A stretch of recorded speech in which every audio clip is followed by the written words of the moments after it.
முதலாவது பார்ப்போம். இது ஒரு ட்ரோன் ஒன்றுன ஒரு செட்டப் பண்ண பற்றின ஒரு கேள்வி உண்டு. இது சாதாரண வீட்டு ஹேண்டில் பண்ணி இருக்கிறீங்களோ போகாது? இல்ல சரி. இப்போ இது நார்மலா வந்து இப்போ என்ன டொய்ஸா எல்லாம் எனக்கு இது வில்படுது. சாதாரணமா இதை ஸ்டார்ட் பண்ணிக்க இது ஒரு கிடத்தளத்துல வச்சு போட்டு தான் அதில் ஒன் பண்ண சொல்றது.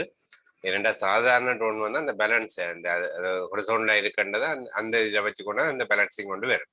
அடுத்தது இது வந்து இப்போ 4 பொதுவாக 4 ஃபேன் இதில் காட்டியிருக்கு. 4, 6 அப்படி ஒவ்வொரு மாதிரி இருக்கு. அப்போ இன்னமும் ஒரு பொருள் ஒரு அச்சு பெட்டி சுழலியக்க வந்து அங்கே சடத்துவ திருப்பம் இருக்க போகுது. சுழல்றதால ஒரு கோண உந்தம் பெறப்போகுது. அப்போ கோண உந்தம் ஒன்று இருக்க டக்குன்னு அதை திருப்புறது வந்து கொஞ்சம் கஷ்டமான விஷயம். நாங்கள் அதுக்கு அந்த கோண உந்தம் மாற்றத்துக்கு பொருத்தமான புறமுறுக்கத்தை பயன்படுத்தினா தான் நாங்கள் அதை வந்து திருப்பக்கூடியதா இருக்கும். அப்போ அதால ஃபேன் நிச்சயமா வேலை செய்யத்தான் வேணும். ஆனால் அதே நேரம் கோண உந்தம் பெறப்படாண்டதால பொதுவாக வந்து இப்போ இது ஒரு வளம் சுத்தியக்கு அதுக்கு எதிராக இன்னொன்று சுத்தமா இருந்தா காத்து கீழே தான் தள்ள போகுது. ஆனா அந்த இறக்கையின் அமைப்பை மாற்றி இருந்தா அப்ப என்ன விளையிலா வந்து அங்க கோண உந்தம் பூச்சியமா இருக்கிறதா இருக்கும். பொதுவாக இதுக்கு பார்த்த மாதிரி இருந்தா இந்த ஃபேனு 2 செட்டா வாரது. ஒன்று வளஞ்சுலியா சுத்துற மற்றது இடஞ்சுலியா சுத்துற மாதிரி. அப்போ தச்சில உடைஞ்சு மாத்தேக்க அது என்ன டைப்போ அதுக்குரிய சட்டையை போட்டால் எங்களுக்கு அது பிரியோசனமா இருக்கும். வந்து இது இல்லாட்டி மாற்றி காற்றை கீழே தள்ளுறது போல காற்றை மேலே தள்ளுறதா இருக்கும் அந்த செயற்பாடு. அப்போ விளையில் கோணம் தான் பூச்சியம் பெறக்கூடிய மாதிரி தான் நாங்கள் அதில் செட்டப் இருக்கும். மற்றபடி திருப்போணம் அது இது என்னவோ சாதாரண பேலன்ஸ்ல இருக்க என்ன இது இந்த நிறைய சமப்படுத்தக்கூடிய மாதிரி இந்த வலியை கீழே தள்ளுறதால வந்த வலி கீழே தள்ளுதுன்னா என்ன வலிக்கு ஒரு விசையை கொடுக்க போகுது. அப்போ அதுக்கு சமநிலைமான விசை வந்து வலி வந்து இந்த செட்டப்பு கொடுக்க போகுது. அது நிறைய சமப்படுத்தினா அங்கே சமநிலையில் இருக்க போகுது. அப்போ முன்னுக்கு போடுறது பின்னுக்கு போடுறது சைட்டுக்கு திரும்புறது எல்லாம் என்ன இதுகளில் மாற்றங்கள் ஏற்படுத்திக்க அந்த இப்போ ஒரு பக்கம் சரியை வச்சு சரிகிற மாதிரி அங்கே செட்டப் ஏற்படுத்தினா இந்த அதில் ஆட்டோமேட்டிக்காக அங்கே விசையும் பெற போகுது ஒரு திசையில். அப்போ அது வச்சுக்கொண்டு வேறு திசையில் போகிறது இப்படி பல்வேறு செயற்பாடுகள் இதில் செய்யக்கூடியதாக இருக்குது. இந்திய ரைட் கேள்வியை பார்ப்போம். இல்லை நாங்கள் முதலாவது சொல்லியிருக்கு நியூட்டனின் 2ஆம் விதியை கூற சொல்லி இருக்கு.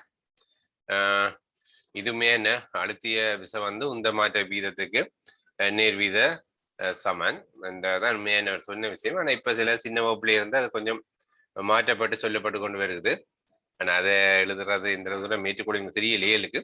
ஆனால் இப்போ சின்ன வகுப்புல இருந்து அது மாற்றி சொல்லப்பட்டு கொண்டு வருது என்னண்டா ஆர்முடுகள் வந்து விசைக்கு நேர்வீத சமனாகும் திணிவுக்கு நேர்மாறு வீத சமனாகும் வந்து இப்போ அதை சின்ன பிள்ளைகளுக்கு விளங்குறதுக்கு ஈஸியா இப்போ சில நீங்க 10ல இருக்காக அதுலேயும் அப்படித்தான் இருக்குன்னு நினைக்கிறேன். அதாவது அழுத்திய விசை உந்த மாற்றத்துக்கு நீர்வீத சமன் இல்லாம ஒரு துணிக்கையில் ஏற்படுற ஆர்முடுகள் விசை என்று சொல்றதுல அர்த்தம் இல்லை. என்னென்னாங்க ஆர்முடுகள் தான் பிரிவிக்கிற விசையாலையும் மாற்றமடைய போது திணிவுக்கு மாதிரி மாற்றமடைய போகுது. அப்போ ஆர்முடுகள் வந்து விசைக்கு நேர்வீத சமனாகவும் திணிவுக்கு நேர்மாறு வீத சமனாக இருக்கும். இப்போ வந்து சின்ன புத்தகங்கள்ல இனிமே அப்படி ஒரு ஃபார்மெட்ல இப்போ வருது. இந்திய மதவில் வெளிநாட்டு புத்தகங்கள் எல்லாமே அப்படித்தான் இப்போ இனிமே போட்டு கொண்டு வருகிறோம். என்ன நாங்கள் பொதுவாக சொல்லிக்க அழுத்திய விசையில தேறிய விசை அந்த திசையில் ஏற்படும் இந்த மாற்ற வீதத்துக்கு நேர் வீத சமன் சொல்றது பொருத்தமானது. அடுத்தது பார்ப்போம். படத்தில் காட்டப்பட்டுள்ள ட்ரோன் பொதிகளை சுமந்து கொடுப்பதற்கு உபயோகிக்கப்படுகின்றது. இதன் மொத்த திணிவு M ஒரு விசிறியின் பயன்படு பெறப்பளவு A ஆகவும் உள்ளது. முக்கியம் மொத்த திணிவு M ஒரு விசிறியின் பயன்படு பெறப்பளவு தான் A. இதனை சமநிலையில் வைத்திருப்பதற்கு 4 விசிறிகளும் V0 எனும் வேகத்துடன் ரோ அடர்த்தியுடைய வழியை கீழே தள்ளுவதன் மூலம் ட்ரோனை சமநிலையில் பேணும். இவ்விசிறிகளுக்கு உரிய சக்தியை பேட்டரி வழங்குகின்றது. காற்று நிலையாக உள்ள போது ட்ரோன் இயங்குகின்ற என கொள்க. ரைட். அப்ப இதுல மெயின் விஷயம் குறைஞ்ச திணிவில இருக்கணும். அப்ப இதுக்கு பயன்படுத்துற பேட்டரி வந்து பொதுவா லிதியம் அயன் பேட்டரி தான் பொதுவா பயன்படுத்துற போன்களுக்கு பயன்படுத்துற அந்த டைப் பேட்டரி தான் இதுல பொதுவா பயன்படுத்துறது. அதுதான் ஒப்பீட்டளவுல இப்ப பயன்பாட்டில் இருக்கிற பேட்டரிகளை வந்து குறைஞ்ச திணிவுக்கு கூடின சக்தியை சேமிக்கப்படக்கூடிய ஒரு வகை பேட்டரி அந்த இதை பொதுவாக அதுல லிதியம் அயன் பேட்டரி தான் இதுல கூட பயன்படுத்துறேன். ரைட். இதுல பார்ப்போம். சமநிலையில் பறக்கும் போது V0க்கான ஒரு கோவையை ட்ரோனின் திணிவு இதழ் சார்புல தரட்டா. ரைட். உண்மையான கீழ் நோக்கி தாக்குற விசை பார்த்தோம்னா அங்க நிறைய வரப்போகுது. மேல் நோக்கி தாக்குற விசைகள் பார்த்தோம்னா ஒவ்வொரு ஃபேனாலையும், அதாவது வழியால ஒவ்வொரு ஃபேனுக்கும் வந்து அங்க விசை ஒன்று வரப்போகுது. அப்ப கீழே எம்ஜி வரப்போகுது, ஒவ்வொரு ஃபேனாலையும் மேல் நோக்கி வரப்போகுது. ஒரு ஃபேனுக்கு கண்டு அதை 4ஆல பெருக்கி விட்டா மேல் நோக்கின மொத்த விசை வந்து வரப்போகுது. அதுக்கு பார்த்தோம்னா என்ன, அங்க உந்த மாற்ற வீதம் அப்படியே ஸ்கீம் அணி எடுத்து விளங்கப்படுத்துறேன். அப்படியே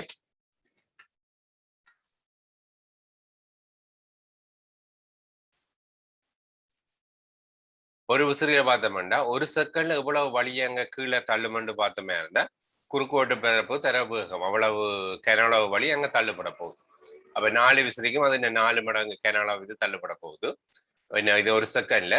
அப்ப அதை வந்து அடர்த்தியால பெருக்கி விட்டா அப்ப இவ்வளவு திணிவு வரும். அப்ப என்ன, இவ்வளவு திணிவு வழியே அங்க ஒரு செகண்ட்ல தள்ளுது. அழுத்திய விசை உந்த மாற்ற வீதத்துக்கு நேர் வீத சமன். அப்ப திணிவு தர வேகம் தான் என்ன உந்தம். ஆரம்பத்தில் ஓய்வில் இருந்த வழி, அப்ப இறுதி உந்தம் ஆரம்ப உந்தம் 0. அப்ப உந்த மாற்றம் மீது எவ்வளவு ஒரு செகண்ட்ல ஏற்பட்ட உந்த மாற்றம் பார்த்தினாங்க. ஒரு செகண்ட்ல ஏற்பட்ட உந்த மாற்றம் என்ன, அதுதான் வந்து அழுத்திய விசையா இருக்கு. அப்ப அதை எம்ஜிக்கு சமன். அப்ப சமப்படுத்தி விட்டா இப்படி வரும். அப்ப இதுல முக்கியம், இப்ப கணியங்களுக்கு இடையிலான தொடர்பை பெற வேண்டாம், இவ்வளவு தொடர் இருந்தாலே ஓகே. ஆனா இன்ன கணியத்தை இது சார்பில் தருகண்டா, இப்போ வி நோட்டை மிச்ச கணியங்கள் சார்பில் தருகண்டா கட்டாயம் அது எழுவாயாக்கி கொடுத்துருக்கணும். கொடுத்தா தான் நாங்க ஃபுல் மார்க்ஸ் வரும் அந்த இது. அடுத்ததை பார்ப்போம்.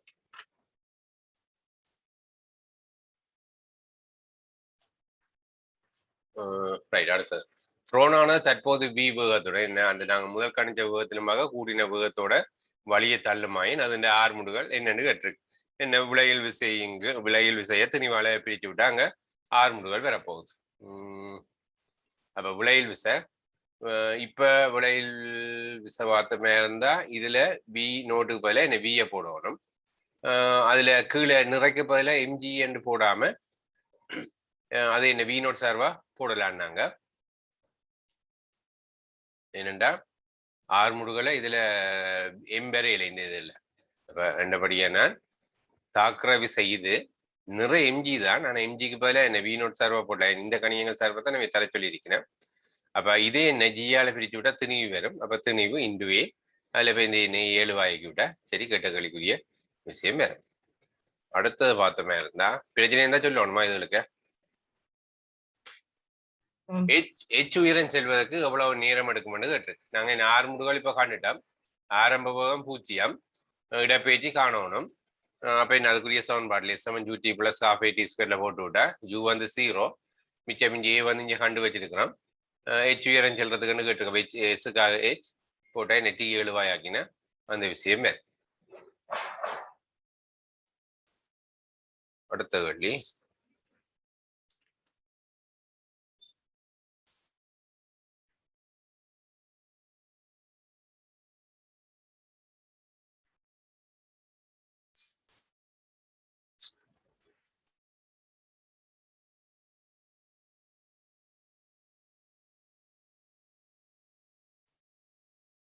அடுத்ததை பார்ப்போம்.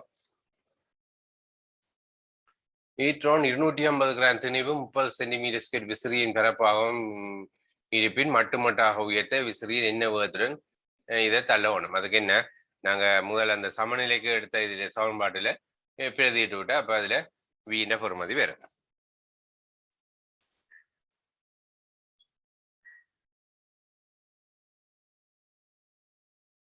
அடுத்தது பார்ப்போம். 74 கிராம் திணிமுடைய பொதியை ஈட்ரோன் சுமந்து செல்ல இன்ன வேகத்துடன் வழியை கீழே தள்ள வேண்டும் 6 முடுகள் என்று. என்ன அந்த சமநிலைக்கான சமன்பாட்டுல தான்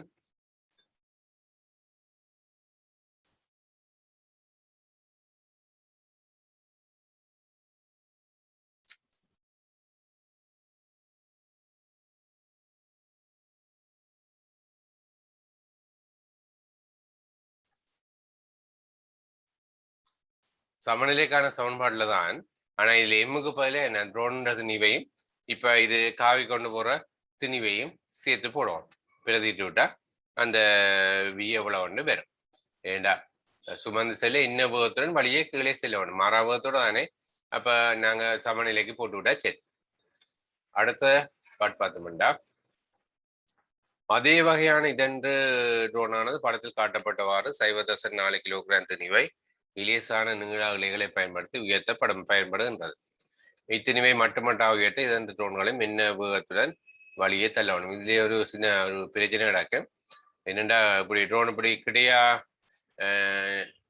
நிக்கிற மாதிரி இருக்க இந்த இழுவிச காரணமா என்ன இதுக்கு ரெண்டும் கிடக்கூறு காரணமா இங்க மோதுபடுற ஒரு பிரச்சனை ஒன்று இருக்கு. இந்த இது நம்ம ட்ரோன் இப்படி ஒரு சாய்வா இருக்கிற மட்டும்தான் நாங்க சாத்தியம்.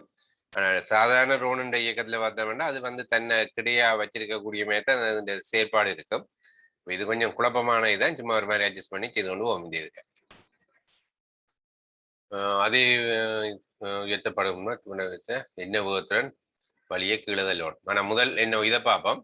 இதுல நிறைவுகளவு அப்ப அதை இந்த ரெண்டு இழுவிசையும் தான் சமப்படுது. இந்த இழுவிசையை இங்க நாங்க காணலாம். உண்மையா ட்ரோன் இப்படியே சரிஞ்சிருக்குதுண்டு சரிஞ்சு விசையை கொடுக்குதுன்னு பார்த்தோமே இருந்தா ட்ரோனுன்ற சமநிலைக்கு பார்த்தோமே இருந்தா இந்த இழுவிசை ஒரு விசை இருக்குது. மற்றது ட்ரோனுன்ற நிறைய ஒரு விசை இருக்குது. அது ரெண்டு விலையில் எந்த திசையோ அந்த திசைக்கு செங்குத்த ட்ரோனுன்ற தலைமை இருக்கக்கூடிய சூழலைக்கான் ஃபேன் வேலை செய்யக்கான சாத்தியமே இருக்க போகுது.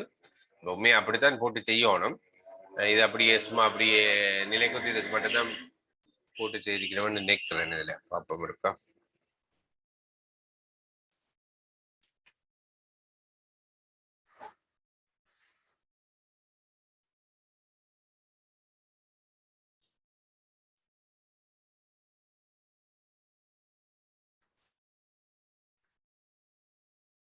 இது அப்படி ரெண்டும் நிலைக்குத்து இதுக்கு போட்டுதான் செய்யிருக்கேன். அந்த கிடை இதால வர்ற பிரச்சனையை பற்றி கருதையில அப்படி ஒரு பிரச்சனை இருக்கா. விளைவுள்ள விசை காண்றதுல ஒரு பிரச்சனையும் இல்லை. அந்த இது இந்த டீன்னு போட்டா டி கொஸ் 60, இன்னொரு டி கொஸ் 60, ரெண்டு டி கொஸ் 60 தான் 4 நியூட்டன். அதை போட்டு விளைவுள்ள விசையை காண்டாம். இதுல இது ஓகேயா? இதுல எதுவும் பிரச்சனை இருக்கா? ஓகே, அடுத்தது போகும்.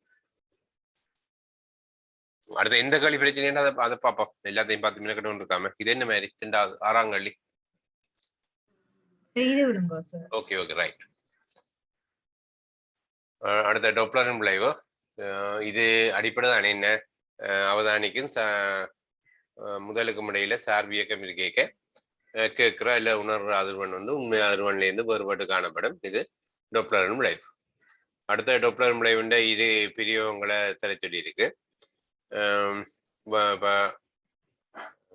போலீஸ் ரேடர், அதாவது வானங்கள் என்ன வேகத்தோட இயங்குது இதெல்லாம் கண்டுபிடிக்கிறதுக்கு பயன்படுறது.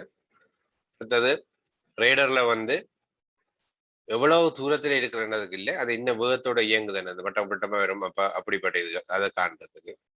மருத்துவத்துறையில பார்த்தோமே இருந்தா இப்ப செங்குருதி துணிக்கைகள் என்ன வேகத்தோட இயங்குது, அல்லது உள்ளுக்கு ஒரு பார்ட்ஸ் இயக்கங்கள், இப்ப இதய துடிப்போ அல்லது அப்படிப்பட்ட இதுகளை பார்க்கறதுக்கு இந்த டொப்ளர் விளைவு பயன்படுத்தும். மேனண்டா என்ன அங்க நோக்கி இயங்கிக்க தோற்று அறுவன் உண்மை அறுவன் பார்க்க அங்க கூட்டி வரும், இல்லாத இயங்கிக்க குறைஞ்சி வரும். அதை வச்சுக்கொண்டு பார்க்குற விஷயங்கள். இதுல ஸ்கிம்ல என்ன ஊற்றிக்கணும்னு பார்ப்போம். அசைவு வானங்களின் கதியை துணிதல், குருவிக்கலங்களின் வேகங்களை துணிதல், கருப்பையில் உள்ள சிசுக்களின் இதய துடிப்பை துணிதல். இது குருதிக்கலங்கள் இது சிவப்பு வெள்ளை அப்படின்னு இருக்கோம். வெண்குருதிக்கலாம் வெண்குருதிக்கலாம் எது சைஸ் பெருசுன்னு இருக்கோ அப்படியே வெண்குருதிக்கலாம் தான் நார்மலா பெருசா இருக்கு.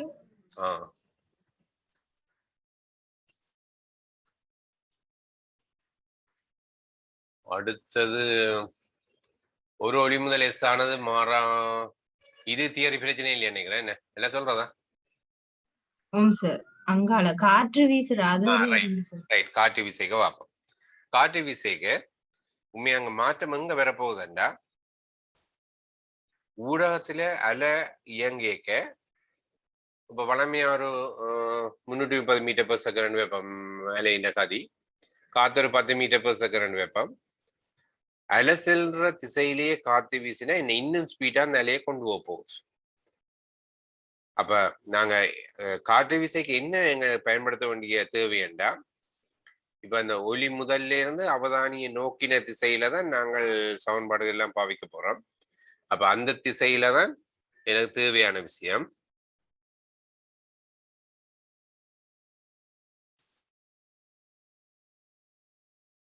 இதுல பார்த்தேன்டா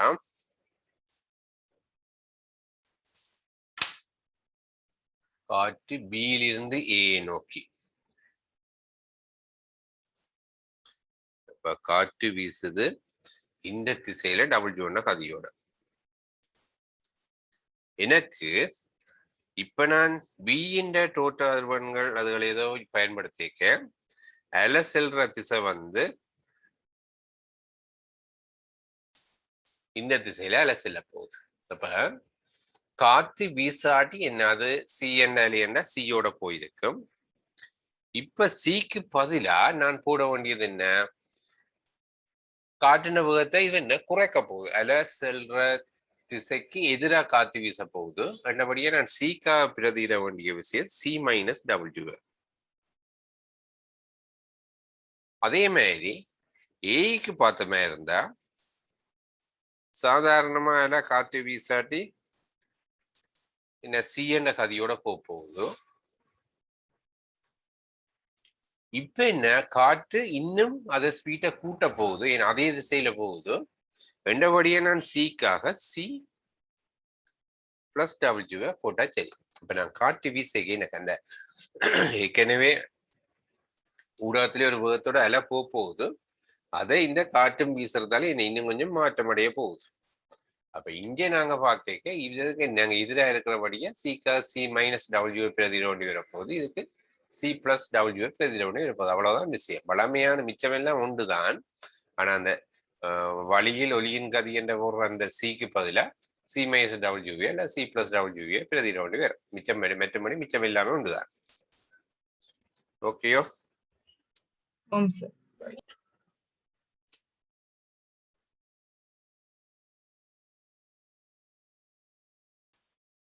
இதுவரை செய்யணுமா? சொல்லி. Okay, right. புள்ளி எஸ்ஸில் ஒளி முதலானது நிலையாக இருந்து கொண்டு 1000 ஹெர்ட்ஸ் மீட்டரனுடைய ஒலியை எழுப்புகின்றது. பையன் ஒருவன் ஒளி முதலை மையமாக வைத்துக் கொண்டு 5 மீட்டர் ஆரையுடைய வட்டப்பாதை மாறா கதி 5 மீட்டர் பெர் செகண்டுடன் இயங்குகின்றான். வழியில் ஒளியின் கதி 340 மெட்ட பையன் 3 எடுக்கட்டாம். பையனுக்கு கேட்கும் ஒளிச்செறிவு நேரத்துடன் மாறும் வரை. ஒளிச்செறிவு இது ஒரு குறிப்பிட்ட வலுவுக்கும் இங்க சரிவுக்கும் பார்த்தா என்ன உண்மையா, இதுல சரிவு ஐயன்னு பார்த்த மாதிரி இருந்தா ஒரு குறிப்பிட்ட நேரத்துல ஒரே அளவு தூரத்துல அந்த அவத்தையுடைய அலைகள் வந்து நிற்க போகுது. என்ன கோள வடிவத்துல ஒரு அலமுகம் பெறப்போகுது. இப்போ கோளம் மண்டபடியா 4πr² I வந்து இப்ப வலுவா இருக்க போகுது. அப்ப இன்னவோ இந்த இதுல வட்டங்காட்டி இருக்கு என்ன கோலத்தின் ஒரு பகுதி தான். அப்ப அதுல எல்லா இடமுமே அங்க ஒளிச்சரிவு ஒரே இதுதான் இருக்க போகுது. அப்ப இதுல இயங்குறான் அவன் வந்து இதுல எப்படி சுத்தி கொண்டு போறான். அப்ப என்னவோ அந்த முதல்ல இருந்து குறிப்பிட்ட அளவு தூரத்துல அவன் நிலை இருக்கிறபடியா ஒளிச்சரிவு என்னங்க ஒரே மாதிரி தான் அங்க இருக்க போகுது. அப்ப ஒளிச்சரிவு அங்க நேரத்தோட இந்த மாற்றம் அடையாது. அடுத்த 2வது கேட்டு இருக்கு, பையனுக்கு கேட்கும் அதிர்வெண் நேரத்துடன் மாறும் வரை. இங்க சார்பியக்கம் 0. அவன் இயங்குறான் இல்லையான்னு இல்லை, ஆனா முதல நோக்கியோ முதல விலத்தியோ அவன் வேகத்தின் கூறு வந்து 0. ரெண்டபடியா அதிர்வெண்ணும் என்ன அப்படியே உண்மை அதிர்வெண் தான் எப்பவுமே கேட்டுக்கொண்டு இருக்க போகுது. அப்ப அதிர்வெண்லையும் ஒரு மாற்றமும் வராது, அப்படியே மாறாத கோடுதான் அங்க வரப்போகுது.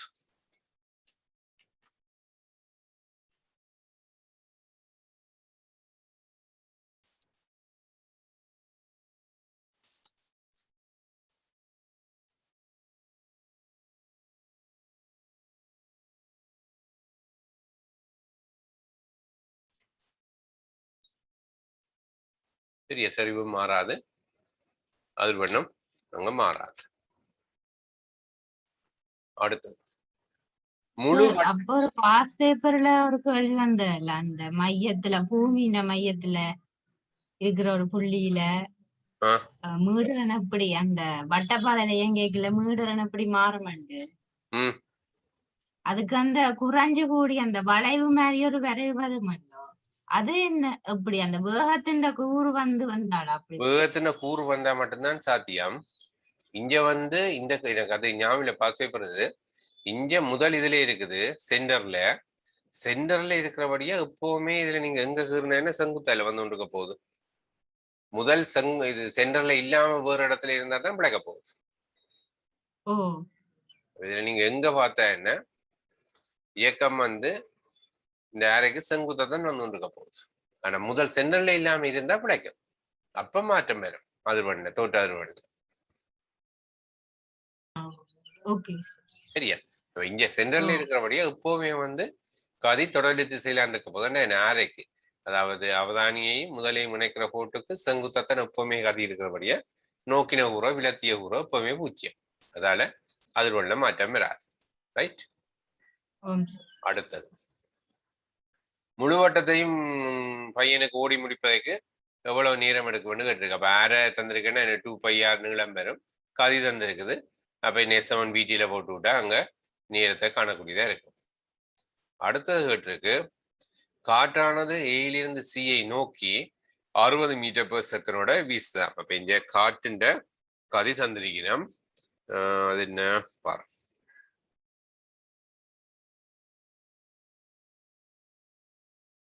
ஏயிலிருந்து சியை நோக்கி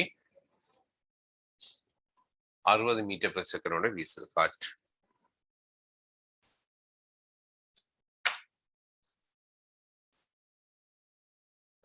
ஏகமா சியில் உள்ள போது கேட்கும் தோட்ட மூன்றான் என்ன மாதிரி என்று கேட்டிருக்கு. ஏயில இருக்க பாப்போம். இங்க இந்த காற்று வீசுறதால முதல்ல இருந்து இவருக்கு வர்ற அலையின் அலநீளம் மாற்றமடையத்தான் போகுது. ஆனா ரெண்டுக்கு முனையில சார்பு இயக்கம் இல்லையல்லோ. ரெண்டபடியா அங்க வந்து மாற்றம் வராது. அலநீளம் உண்மையா வேற. இங்க இருந்து இங்க பாக்க இப்படி வரையக்க காற்று வந்து அலை இப்படி வரப்போது அதுக்கு எதிராக வருது. அப்ப நான் சுமார் 360 மீட்டர்/செகண்ட் வைப்பமே காற்றின வேகம். அப்ப இதுக்கு ஒரு 100 ஹெர்ட்ஸ் வைப்பமே. அப்ப நார்மலாண்டா 360 மீட்டருக்கா 100 அலை இருந்திருக்கும். ஆனா இப்ப என்ன 300 மீட்டருக்கு 100 அலை இருக்க போது பல நீளம் குறைய போகுது. ஆனா இந்தியானுக்கு என்ன இன்னும் நீளம் அங்க கூடி வரப்போகுது. ஏற்கனவே 360 இன்னும் அடிஷனலா காற்று ஒரு 60 மீட்டர் எடுத்து கொண்டு போக போகுது. அப்ப 420 மீட்டருக்கு அந்த 100 அலை இருக்க போகுது. அப்ப இந்த உலகத்துல அலநீளம் மாற்றமடையும். ஆனா இவருக்கு அந்த தோற்ற அதிர்வெண் வாக்க சார்பியக்கம் இல்லை தானே. அப்ப அதால அங்க மாற்றம் வராது. சரியா? ஓகே இல்ல சவுண்ட்பாட்ல போட்டு காட்ட விடுமா? இல்ல சார். சரி. அடுத்தது தற்போது ஒளி முதல் எஸ் ஆனது விட்டம் ஏசி வழியே நீட்டப்பட்ட கோடு வழியோடு ஒரு புள்ளி எஸ்ஸில் உள்ளது. இந்தியால தள்ளி கொண்டு போய் வச்சிருக்கிறேன். புள்ளியில் உள்ள போது பையன் உண்மை அதிர்வெண்ணை கேட்க முடியும். என்ன சார்பியக்கம் இல்லாட்டி அப்ப உண்மை அதிர்வெண்ணை கேட்கலாம். வேண்டா என்ன ஏயில இருக்க என்ன சார்பியக்கம் 0 இயக்கம் இருக்குதான். ஆனா வேகம் என்ன எஸ்ஸுக்கு அப்படியே செங்குத்தா வர்றபடியே நோக்கின கூறோ இல்ல விலத்தின கூறோ அங்க வராது. எங்களுக்கு நோக்கின கூறோ இல்ல விலத்தின கூறு வரைக்கா நாங்க தோட்ட அதிர்வெண்ல அங்க மாற்றம் வரப்போகுது. என்றபடியா இங்க ஏயில இருக்கையோ இல்ல சியில இருக்கையோ எஸ் நோக்கின கூறு 0 வர்றபடியா உண்மை அதிர்வெண் தான் கேட்கும். புள்ளிகள் அப்ப ஏயிலையும் சியிலையும். அடுத்தது உயர் தோட்ட மீன்றான் பையன் கேட்கும் போது அவன் நிற்கும் புள்ளியை பி எனவும் இழிவு தோட்ட மீன்றான் கியூ எனவும் மேலுள்ள படத்துல குறிச்சு காட்டுட்டான். அப்ப எவ்வளவுத்துக்கு இயக்கம் வந்து நோக்கி இருக்குதோ அங்க வந்து உயர் அதிர்வெண் கேட்க போகுது. ரெண்டாயிரம் இயக்க திசை அப்படியே தொடர்லி திசை எஸ் நோக்கி இருக்குமே இருந்தா அங்க வந்து உயர் அதிர்வெண் கேட்க போகுது. அப்ப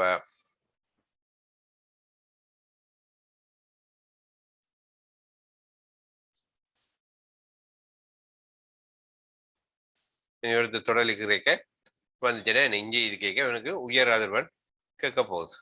அதே மாதிரி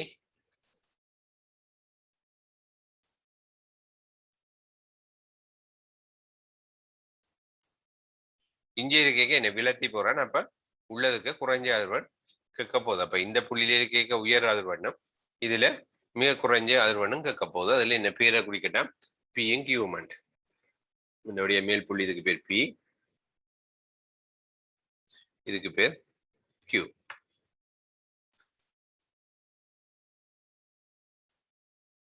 உயர் தோற்ற அறுவனுடைய ஒலியை கேட்ட பின்னர் இழிவு தோற்ற அறுவனுடைய ஒலியை கேட்பதற்கு 1 செகண்ட் காலம் எடுப்பின். என்ன இங்கே இருந்து இங்கே வர்றதுக்கு 1 செகண்ட் எடுத்திருக்கு. வட்ட மைய மோவுடன்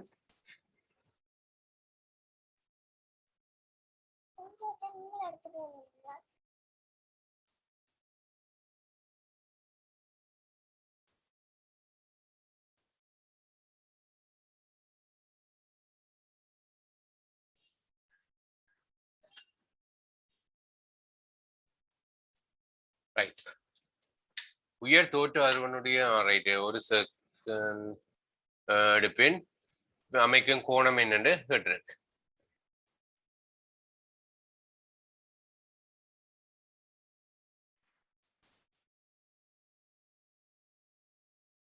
அப்ப இவர் 5 மீட்டர் per செகண்ட் கதியோட ஓடுறார். ரெண்டபடியா 1 செகண்ட்ல உடவும் 5 மீட்டர். அப்ப இதுக்கு 6 into தீட்டாவை போட்டுவிட்டா இந்த கோணம் ஃபுல்லா வரும். புள்ளிகள் அமைக்கும் கோணம் என்று பார்த்தா என்ன அது இந்த அரைவாசி தான் என்ன இந்த ஓவுடன் வட்டத்தின் மையமோவுடன் புள்ளி அமைக்கும் கோணம் இந்த நீட்டப்பட்ட இந்த கோட்டோடு ஒன்றுதான் கேட்டுக்கிறோம். நினைக்கிறோம் ஸ்கீமை பார்த்து கொடுத்துருக்கணும்.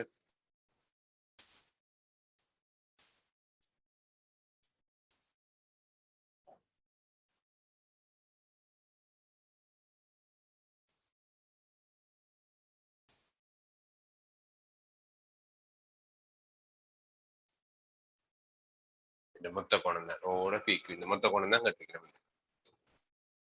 ஓகே அது இது ஃபுல்லா 5 மீட்டர். இப்போ இந்த 6 into தீட்டா போடைக்க இந்த தீட்டா வரும் ரேடியன்ல வரும் அந்த இது. அடுத்த பார்ப்போம். ஓவிலிருந்து ஒளி முதலுக்கு இடைப்பட்ட தூரம் கேட்டுக்கிறேன். இந்த படம்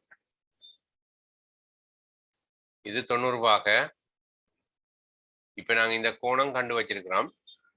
ஆற தெரியும் இந்த பக்கத்தை காணலாம். இந்த எழுதப்பட்டுட அதாவது இதுல கண்ட இதுக்கு கோணம் மூலம் வந்திருக்கிறதுல 60 பாகம் வந்திருக்கிறோம். அரைவாசி 30 பாகம் வரும். இந்த அரைவாசி 30 பாகம் வரும். இது 5 மீட்டர். இந்த கை தூரம் தான் கேள்வி. அது பிஎன் போட்டிருக்கேன் எக்ஸ் செய்த தூரம் இதுதான் கேள்வி.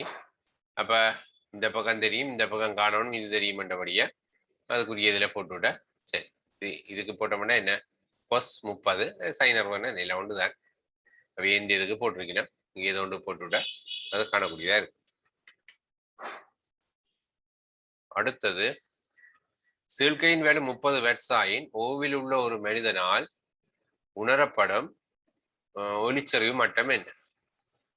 ஓவில உள்ள மனிதன் இதுல இருக்கிற ஆளுக்கு கேட்டிருக்கு. முதலாவது ஒளிச்சரிவு நாங்க இதுல காணோம். அது என்ன? இதுல இருந்து வலிக்கிற ஒவ்வொரு அலைமுகமும் இதை மையமாக கொண்ட கோள வடிவம். என்னுடைய 4πr² I தான் வேல்யூ P. அப்ப 4πr² I அந்த ஆருக்கு பதிலாக என்ன இந்த OS முதல் பாட்டில் கண்டுக்கிறோம் நாங்க. அதை போட்டு விட்டா இந்த இடத்துல என்ன ஒளிச்செறிவண்டு வரும். இனி நாங்களே என்ன பீட்டா சமன் 10 log IO I0 அதில் போட்டு விட்டா ஒளிச்செறிவு மட்டத்தை காணக்கூடியதா இருக்கு. ஓகேயா இல்லை எழுதி காட்டணுமா? Okay sir.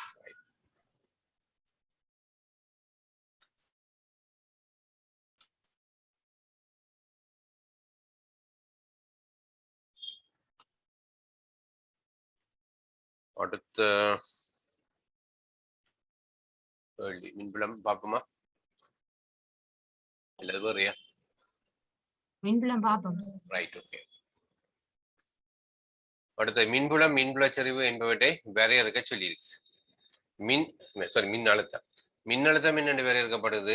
முடிவிலி தூரத்தில், அதாவது மின்புலமே இல்லாத ஒரு பிரதேசத்திலிருந்து அந்த குறித்த புள்ளிக்கு ஓரளவு நேரேற்றத்தை எடுத்துக்கொண்டு வாரத்துக்கு செய்யப்பட வேண்டிய வேலை என்று வரையறுத்திருக்கு. சரியா? புலத்துக்கு எதிராக நாங்கள் செய்ய வேண்டிய வேலை எவ்வளவு என்றது மின் அழுத்தம். அடுத்த மின்புலச்சரிவு. இது என்ன? எந்த புள்ளியில நாங்கள் மின்புலச்சரிவு கருத போறோமோ அந்த இடத்துல ஓரளவு நீரேற்றம் இருந்தால் அதுல தாக்குற விசை மின்புலச்சரிவு. விசையின் திசை மின்புலச்சரிவின் திசையை தரும், பெருமன் மின்புலச்சரிவின் பெருமனை தரும். அடுத்த சொல்லியிருக்கு சீரான மின்புலம் சீரற்ற மின்புலம் என்பவற்றுக்கு இடையில் உள்ள வேறுபாட்டை விளக்குக. அப்ப சும்மா பொதுவாக தான் எங்கிட்ட இருக்கு. அப்ப ஏதோ இதுல நீங்களா சரி. சீரான மின்புலம் என்று பார்த்தா என்ன, அங்க மின்விசை கோடுகள் சமாந்தரமா இருக்கு. அழுத்த வேறுபாட்டை கழிச்சோம்னா என்ன, குறிப்பிட்ட தூரத்துக்கு எப்பவுமே அழுத்த வேறுபாடு சமனாத்தான் இருக்கும். அதாவது மின்விசை கோட்டின் வழியே என் மின்விசை கோட்டுக்கு செங்குத்தாங்க அழுத்த வேறுபாடு வராது, என் சமனா இருக்கும். மின்விசை கோட்டின் வழியே குறிப்பிட்ட தூரத்துக்கான அழுத்த வேறுபாடு சமனா இருக்கும் என்ன, சீரான மின்புலத்துக்கு. அப்ப இது ஏதோ இது வச்சு அங்க விளக்கினா சரி. இல்ல படத்தையும் கீறி காட்டி போட்டு எழுதினா அங்க கொஞ்சம் நல்லா இருக்கும். சீராண்டா என்ன, சமாந்திர கோடுகள் அங்க வரப்போகுது. அப்ப சம அழுத்த மேற்பரப்புல அங்கெல்லாம் அப்படியே மின்விசை கோட்டுக்கு அப்படியே செங்குத்தா வரும், சீரான இடவழியில அங்க வர்றதா இருக்கு. ஓகேயா, இல்ல டவுட் இருக்கா அதுல? சரி, அடுத்தது பின்வருவற்ற சூழ மின் விசை கோடுகளை வரைக. இதுல பிரச்சனை இருக்கான்னு நினைக்கிறேன். அப்படியே தியரி தானே, இல்ல எதுக்கு காட்டணுமா? இல்ல சார். சார் அந்த அருகருக வைக்கப்பட தட்டண்டைக்கு அந்த முழு மின்விசை கோடும் போய் சேர இருக்கிறோம், இல்ல கொஞ்சம் வெளியில போற மாதிரி? இல்ல கொஞ்சம் வெளியில விழாது. ஆக அந்த ஓரங்கள்ல ஒன்றுமெண்டா அங்க வளைஞ்சு போறது வரலாம், ஆனா வெளியில போறது ஒன்றும் வராது. அருகருகே வைக்கப்படுறதுல நோக்கம்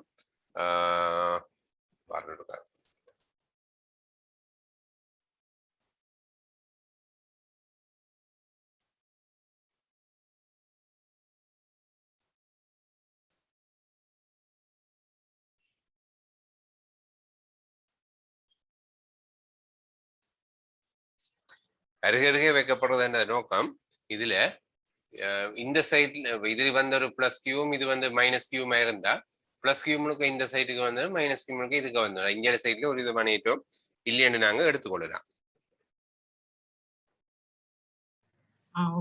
சரியா, முழுக்க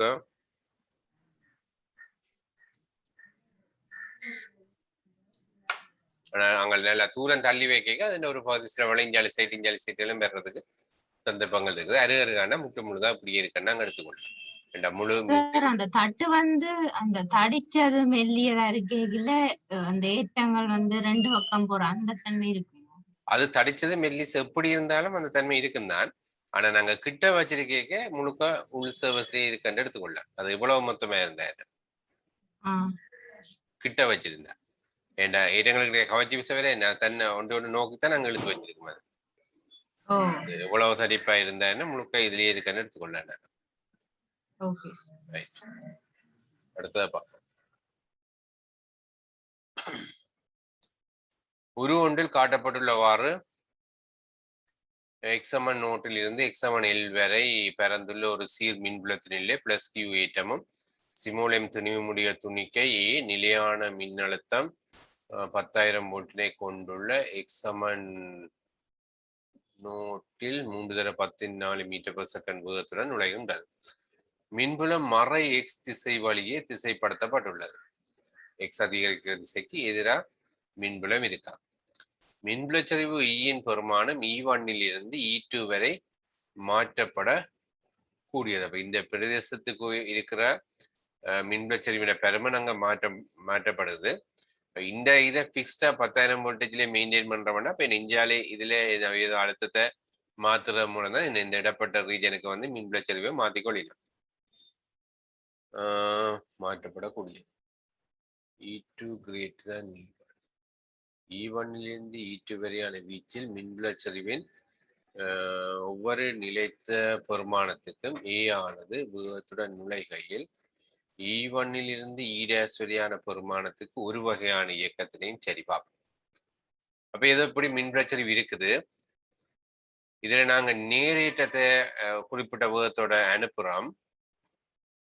நேரேற்றம் என்றபடியே இந்த நேரேற்றத்துல மின்புலச்சரிவின் திசையில விசதாக்க போகுது. ரெண்டபடியா என்ன அங்க ஆரம்ப வேகத்தின் திசைக்கு எது திசையில அங்க விசதாக போகுது. இப்ப ஆரம்பத்திலேயே வேகம் குறைகிற மாதிரியான இயக்கம். வேகம் குறைஞ்சு 3x10⁴ மீட்டர்/செகண்ட் வேகத்தோட வருது. புலத்தின் வலிமை குறைவா இருந்தா நல்லா இஞ்சால தள்ளி வந்துடும். அல்லது இங்க வர்ற வேகமே ஓரளவு கூடவாகவும் இருக்கும். இதிலும் பார்க்க குறையத்தான். ஆனா என்ன புலஞ்சரியான வலிமை குறைவுன்னா இங்கே நல்ல வேகத்தோட வரும். ஆனா இந்த புலத்தின வலிமையை கூட்ட கூட்ட கூட என்ன இங்கே அடைகிற வேகம் குறைஞ்சோன்னு போகுது. நாங்க பெரிய விசை.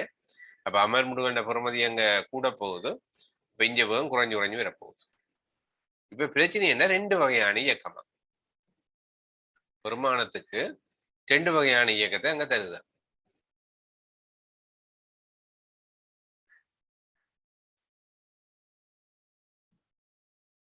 அப்போ ஒன்று இதை தாண்டி வர்றது, இந்த போர்டரை தாண்டி வர்றது ஒன்று.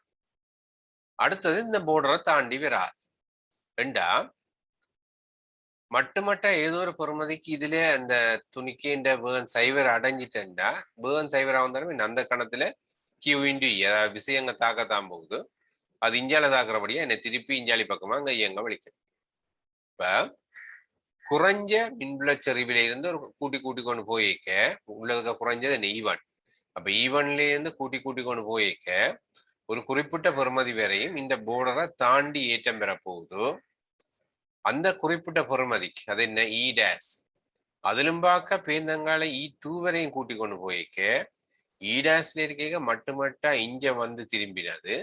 இனி என்ன கொஞ்சம் இதுல வந்து திரும்ப போகுது, இன்னும் கொஞ்சம் இதுல வந்து திரும்ப போகுது, அப்படி அப்படி நடக்க போகுது. இப்ப இதுதான் என்ன அந்த 2 வகையான இயக்கம். இந்த இயக்கம் 1, 2 என்பவற்றை பண்பறி முறையாக விளக்கு. அப்ப இந்த இதை சொல்லணும். அப்ப அது என்ன, அது என்ன இப்படி சைவரா வர்றது மட்டுமட்டா இதுல வர்றது, அப்படி அந்த அந்த பாயிண்ட்களை சொல்லணும். இப்ப நான் சொன்ன விஷயம் தான், அது என்ன கொஞ்சம் முறையா சொன்னா சரி. பேந்து இயக்கம் 2 துணிக்கை திரும்பும் இடத்தில் மின்னழுத்தம் என்னன்னு கேட்டிருக்கு. அப்ப துணிக்கே திரும்புதா என்ன தன்னிட்ட இருந்த இயக்க சக்தி முழுக்க அங்க இல்லாம போயிட்டு என்ன முழுக்க முழுக்க அங்க அழுத்த சக்தியா மாறி இருக்குது. அப்ப இந்த ½ கியூ இன்டு டெல்டா வி அங்க இங்க அழுத்த சக்தி வித்தியாசம், மின் அழுத்த சக்தி வித்தியாசம். அப்ப கியூ இன்டு டெல்டா வியை சமப்படுத்தி விட என்ன டெல்டா வி வரும். டெல்டா வி ஏதோ ஒரு பொறுமதி வரும். அது என்ன இதுக்கும் அந்த திரும்புற இடத்துக்குமான வித்தியாசம். அப்ப அந்த டெல்டா வியை நான் இதுல இருந்து கழிச்சா தான் என்ன இங்கே என்ன அழுத்தம் பண்றது வரும். ஸ்கீம்ல என்ன மாதிரி போட்டுக்கணும் வா.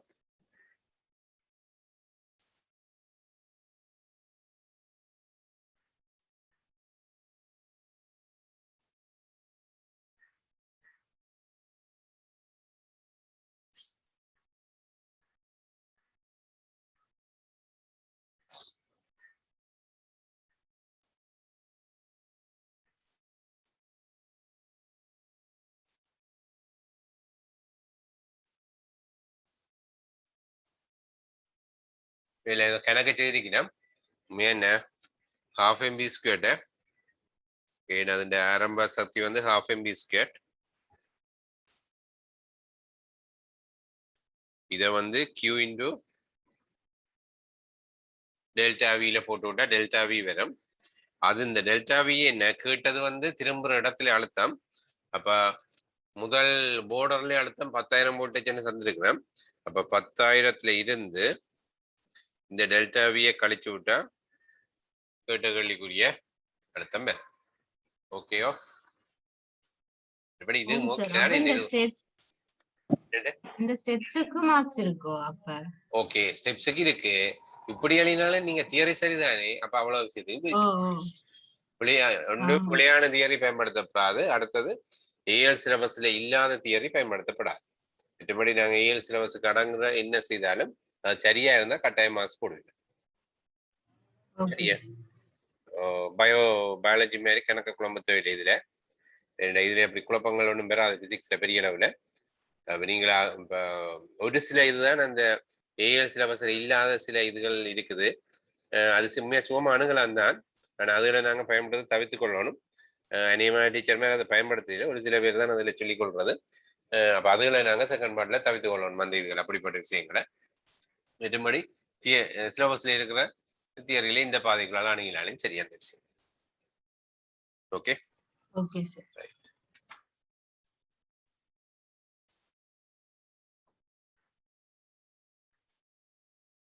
மற்றபடி மிச்சங்கள் சும்மா நோமலி தான் நினைக்கிறேன். என்ன மாதிரி செய்து கொள்றதோ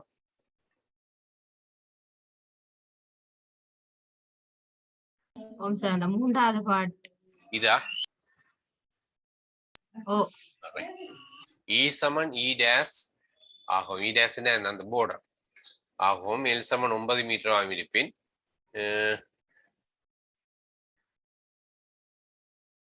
E2வின் பெருமானத்தை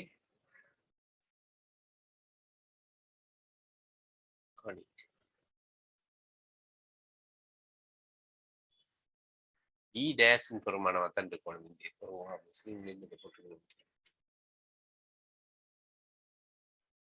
E டேஷின் பெருமானம் தானே கேள்வியில மாறி E2 ஒன்று போட்டுட்டோம். அது E டேஷின் பெருமானம் தானே பெருமானத்தை கணக்கு. அப்ப அது வந்து E டேஷின் பெருமானம் காண்றதுக்கு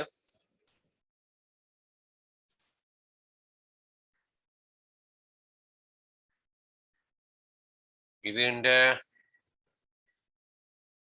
இயக்க சக்தி half mv². அதை நான் விசையின் திசையில் அசைஞ்ச தூரம் என்றதுக்கு போடுறேன்.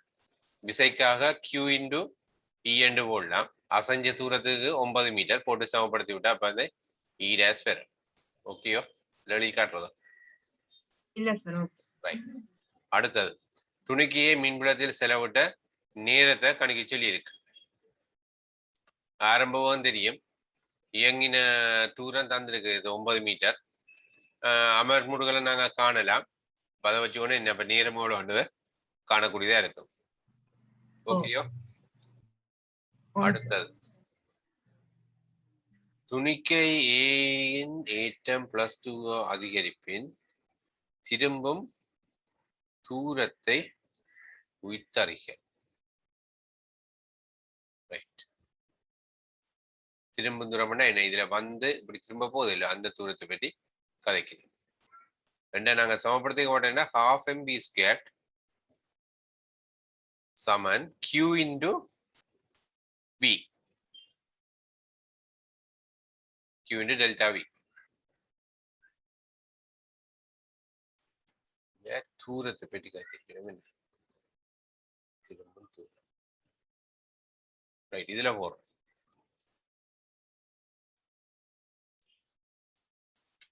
ஆரம்ப இயக்க சக்தி ஒன்றுதான்.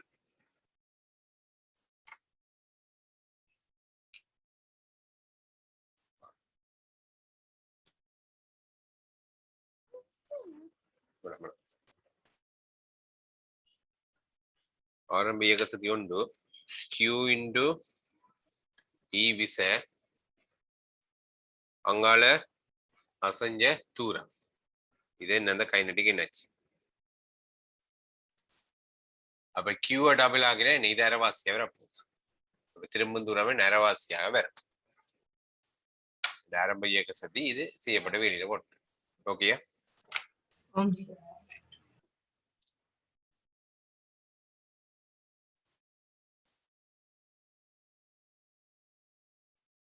இந்த பாட்டு இந்த மாதிரி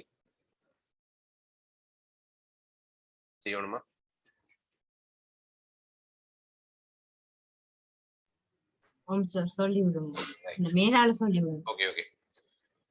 PQRS என்பன 2 சென்டிமீட்டர் இடைத்தூரத்தில் உள்ள இரு கடத்தும் சமாந்தர தட்டுகளாகும்.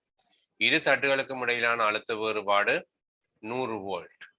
துணிக்கை A ஆனது 513 மீட்டர்/செகண்ட் வேகத்துடன் ஒரு 2 காட்டியவாறு சமாந்தர தட்டினுள் நுழைகின்றது. துணிக்கை ஏயின் நிலைக்குத்து ஆர்முடுகள் என்னென்று கேட்டிருக்கு. இதுல 2க்கு இடையில ஒரு அழுத்த வேறுபாடு ஒன்று பிரிவு வச்சிருக்கிறோம். இதுக்கு ஒரு மின் விளைச்சறிவு ஒன்று வரப்போகுது. இடப்பட்ட தூரம் தந்திருக்கிறோம். இப்ப E7 VOD போடைக்க அப்ப எங்களுக்கு இதுல மின் விளைச்சறிவு என்னென்று வரும். அதுல ஆரம்ப நிலைக்குத்து ஆர்முடுகள் தான் கேட்டிருக்கிறவங்க. அப்ப விசை வந்து Q இன்டு E, இந்த ஈட்டத்துல தாக்குற விசை. அப்ப அதை வந்து என்ன திணிவால பிரிச்சு விட்டா ஆர்முடுகள் வரும். துணிக்கை A ஆனது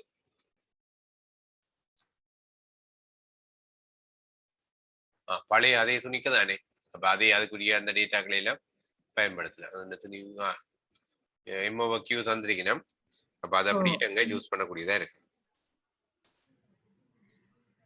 ஓகே. அது முதலாவது பாட்டு. அடுத்தது தட்டுகளுக்கு இடையில் துணிக்கை இருக்கும் நேரம் என்ன?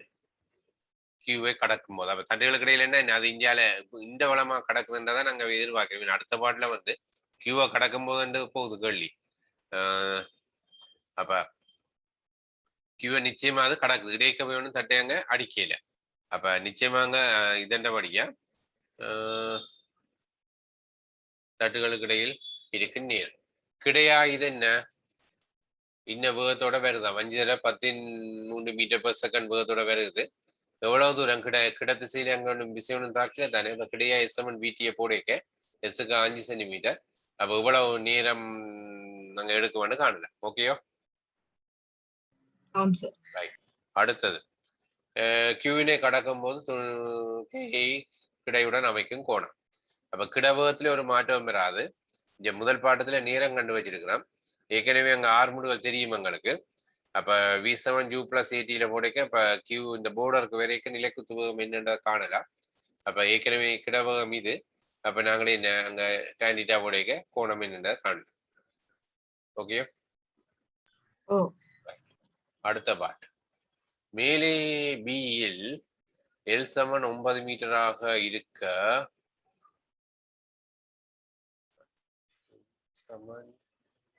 முதல் பாட்டு ரைட்.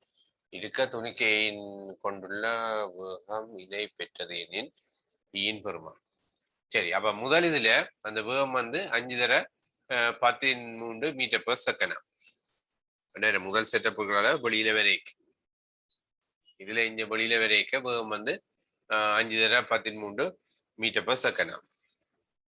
அப்படி இருந்தா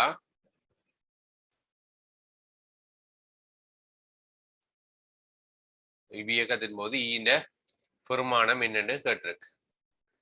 அப்ப செய்யப்பட்ட வேலை பார்த்தோம்னா இயக்க சக்தி வித்தியாசம். அப்ப Q × E × X அந்த L ½ m² வித்தியாசம்.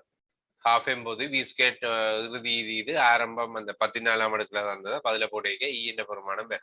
ஓகேயா? எழுதி காட்டுறது. இல்ல சார். ஓகே. ரைட். அடுத்தது என்ன மாதிரி? காந்தப்புலம் செய்யுது.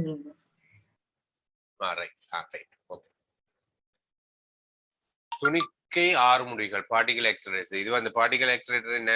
இப்ப இந்த உப அணு துணிக்கைகளை பற்றி ஆராயறதுக்கு ஒரு உயர் வேகத்தோட அந்த துணிக்கைகளை இயங்க பண்றதுதான் இந்த பார்ட்டிகல் எக்ஸலரேட்டர். இப்ப இந்த அதை மோத பண்ணி தான் இந்த உப அணு துணிக்கைகள் இதுகளை பற்றி ஆராய்ச்சிகள் செய்தவை. அப்ப அதுலயே அந்த ஒரு ஈட்டப்பட்ட துணிக்கையின் வேகத்தை நல்லா அதிகரிக்கிறது பாவிக்கிறது தான் இந்த பார்ட்டிகல் எக்ஸலரேட்டர். துணிக்கையின் கதியை மாற்றாது திசையை மாற்றமுடைய சீராயிட்ட. பொதுவா வந்து ஒரு காந்த புலத்தால் இப்ப மின்புலத்தாலையும் வேகத்தை அதிகரிக்கலாம். சரி, மின்புலத்தாலையும் ஒரு ஏற்றத்தின் பாதையை திரும்பலடைய செய்யலாம். காந்த புலத்தாலையும் ஒரு ஏற்றத்தின் பாதையை திரும்பலடைய செய்யலாம். ஆனா மின்புலத்தால நாங்க திரும்பலடைய செய்ய அந்த ஏற்றம் கொண்டிருக்கிற இயக்க சக்தியிலே அங்க மாற்றம் ஏற்படும். ரெண்டா அது மோதிக்க வர்ற விளைவுகள் அந்த ஆரம்ப உந்தமோ அல்லது இயக்க சக்தி மாற்றத்தால ஒரு குழப்பம் வருமா இருந்தால் அது ஒரு பிரச்சனைக்குரிய விஷயம். ஆனா காந்த புலத்தால நாங்க திரும்பலடைய செய்ய நாங்கள் பாதையைத்தான் திருப்புறமோடைய அங்க எந்த விதமான இயக்க சக்தி அதிகரிப்பும் வராது. என்னோட எப்பவுமே இயக்கத்துக்கு செங்குத்தான திசையில காந்த புலத்தால வர்ற விசை இருக்கும். என்னபடியா அங்க காந்த புலத்தால நாங்கள் ஒரு ஈட்டத்தின் பாதையை திரும்பலடைய செய்ய அது இந்த இயக்க சக்தியில அங்க எந்த விதமான அதிகரிப்பும் கடைசி வரையும் பெறாது. அப்ப எங்களுக்கு ஒரு இயக்க சக்தியிலே எந்த விதமான மாற்றம் பெறாம நாங்க பாதையை திருப்புறதுக்கு இந்த காந்த புலம் தான் ஒரு பெஸ்ட் வே. சரி, இப்ப தந்திருக்கணும். உருவொன்று ஆனது B காந்த பேடத்தியுடைய சீர்காந்த புலத்தினுள் B கதியுடன் செங்குத்தாக கிடைத்திசையில உள்நுழையும் Q மின்னேற்றத்தையும் M திணிவையும் கொண்ட துணிக்கு ஒன்றின் பாதையை காட்டுகின்றது. இக்காந்த புலமானது A, B நீள அகலத்துக்கு சீரா வரும். இவ்வளவு ரேஞ்சுக்குள்ள மட்டும்தான் நாங்க காந்த புலம் இருக்கா. அது நேரம் அது இந்த திசை தாளுக்கு உள்நோக்கிய திசை வழி இருக்குதா, இது இப்படியே திரும்பி இப்படியே ஒரு பாதைக்குள்ளால வருதான்னு காட்டியிருக்கிறார். முதலாவது பாட்டு பார்ப்போம். மின்னேற்றத்தின் மீது தொழிற்படும் காந்த விசையின் பருமனுக்கான கோவையை எழுதட்டா. அதே நேரம் இது வந்து நேரா மறையான்னு தரட்டா. அப்ப நாங்க முதல் திசை பார்க்கறதுக்கு என்ன ஃபிளெமிங்கின் இடக்கை விதி புலம் வந்து உள்ளுக்கு இருக்குது. இந்த வளமா திரும்புதனுடைய விசை இந்த இடத்துல விசை வந்து நிச்சயமாக கீழ் நோக்கி இருந்திருக்கு. இருந்தபடியாத்தான் இது இந்த பாதை வந்து இப்படி திரும்பி இருக்குது. விசை எங்களுக்கு கன்ஃபார்மா தெரிஞ்ச விஷயம். அதை வச்சுக்கொண்டா வெயிட்டத்தின் வகை என்னன்னு சொல்லுவோம். இந்த திசையில அங்க விசை இருந்துச்சு. ரைட், இப்ப பிடிச்சு பார்ப்போம். புலம் உள்நோக்கி விசை வந்து கீழ் நோக்கி வரணும். ரெண்டபடியா அங்க இயக்க திசை நீங்க பாத்தீங்கன்னா நெஞ்சாலி பக்கமா அங்க வேல் இருக்கிற மாதிரி இருக்கும். ஆனா ஈட்டம் எப்படி இயங்குது ரெண்டபடியா இது என்ன நிச்சயமா மறைய ஈட்டம் இது. இப்ப நீரானதா மறையானு கேட்டிருக்கு. என்ன மறைய ஈட்டம் பருமனுக்கான கோவி எழுதட்டாம். அது என்ன BQV ஈட்டம் Q தான் சொல்லியிருக்கணும். அந்த பாடத்தை B என்று பாய்ச்சிருக்கணும். Right, BQV. தச்சிலாவில குறியீடுகள் வேற பாவச்சிருந்தா அதே குறியீடுல எழுதுவோம். நாங்க வேதங்களை பழக்கப்பட்ட இதில் எழுதி போட்டு வெறையில இருந்தா வெளியில என்ன குறியீடுகள் தந்திக்கணுமோ அந்த இதெல்லாம் எழுதுவோம். இதுல எதுவும் பிரச்சனை இருக்கா? இல்ல. அடுத்தது மின்னேற்றத்தின் பாதையின் வட்ட வடிவ பகுதியை கொண்டிருக்குது என்று கேட்டிருக்கு. இப்ப காந்தப்படத்தால வர்ற விஷயம் எப்பவுமே என்ன இயக்க திசைக்கு செங்குத்தா தாக்கு. அப்ப செங்குத்தா தாக்குறபடியே நிச்சயமா என்னது அங்க வட்டப்பாதை தான் வரப்போகுது. வட்டம் தான் எப்பவுமே என்னங்க தொடர் திசையும் வட்ட இயக்கத்தை சாதாரணமா யோசிச்சிங்கன்னா அது விளங்கும் அந்த. அப்ப எப்பவுமே இயக்க திசைக்கு செங்குத்தாக விசைதாக்குவதால வட்டப்பாதையில இருக்கு. அடுத்தது சொல்லியிருக்கு துணிக்கையின் வட்டப்பாதை நாரைக்குரிய கோவைய இதுகள் சார்பில் தரட்டா. அப்ப இன்னும் நாங்க இந்த காந்தப்படத்தால வந்தது விசை. ஆனா இன்னும் ஆரையில திரும்புதா இருந்தா அதுக்கு நாங்களே நாங்க மைய நாட்டு விசைக்கு எழுதலாம். அப்ப அதை நாங்க சமப்படுத்தி விட அங்க கோவை வரப்போகுது. அப்ப இதை சமப்படுத்துவோம். முதல் தாக்குற விசவாத்தமே இருந்தா அங்க இந்த BQV மைய நாட்டு விசை அது என்ன M×R ஒமேகா ஸ்கொயர் போடலாம். M×V²/R போடலாம். இங்க வந்து ஒமேகாவை பற்றி நாங்க ஒரு கதை வச்சு ஒண்ணும் இல்லை. அப்ப என்ன நாங்க இன்னும் வேகத்தோட வருதுன்றதான் எங்களுக்கு தரவுகள் இல்லை. அப்ப வேகம் சார்பா போடுறேன். அப்ப M×V²/R. கேள்வி ஆறுக்கான ஒரு கோவையத்தான் தர சொல்லி இருக்குது. அப்ப இந்த 6 கட்டாயம் 70 கொடுக்கணும். நாங்க இப்படியே கொடுத்தா அங்க ஃபுல் மார்க்ஸ் வராது. 6 70 அறிஞ்சளவு போகுது. இந்த இதுல ஒரு V வெட்டுப்பட்டு போயிடும். அப்ப என்ன M×V/B/Q வரும். இவ்வளவு முக்கியம்.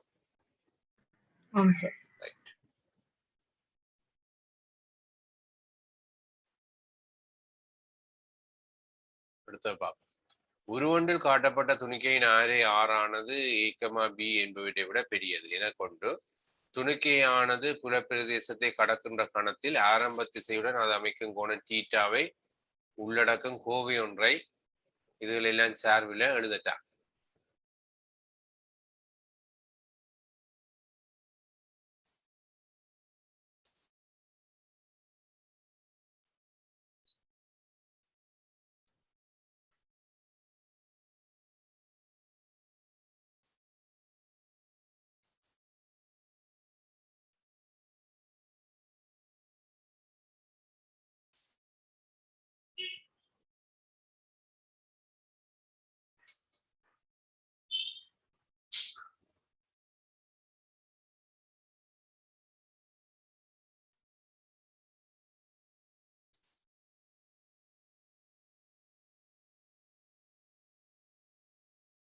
வேகம் இப்படி இருந்தது இப்படி மாறுதுன்னா வேகம் திரும்பின கோணம் தான் தீட்டாண்டபடியா என்ன எப்பவுமே வேகம் இந்த ஆரைக்கு செங்குத்துண்டபடியா ஆரை திரும்பினதும் தீட்டா தான். ஆரைக்கு வேகம் எப்பவுமே செங்குத்து. வேகத்தின் திசை திரும்பினா தீட்டாவோட திரும்பி இருக்குது. ரெண்டபடியா என்ன இந்த கோணமும் அங்க தீட்டா தான்.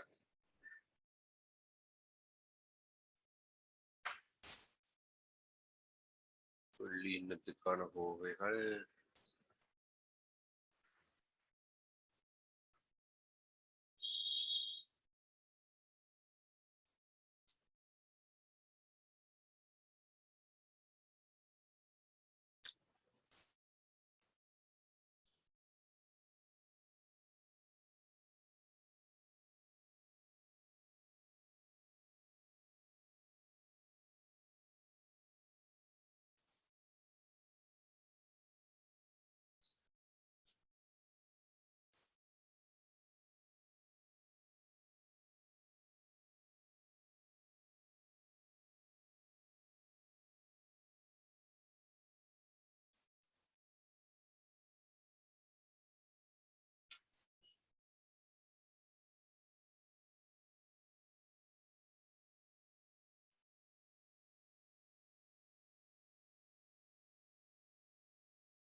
வெறும்போடு அடைக்கிறது ஸ்கீம் பாம்பு போட்டுக்கிறோம்.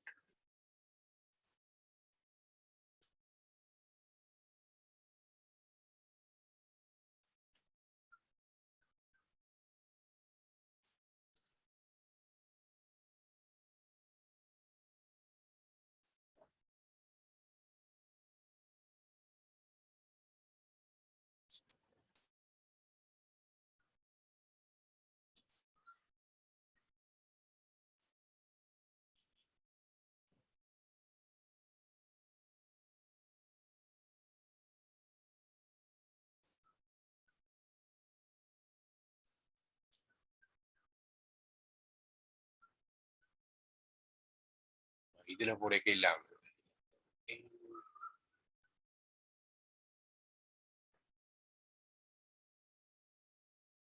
ஆறுக்கு இங்க இருக்கு தானே, அதுல போட்டுவிட்டா சரி. ஏற்கனவே ஆறு கண்டு வச்சிருக்கிறோம்.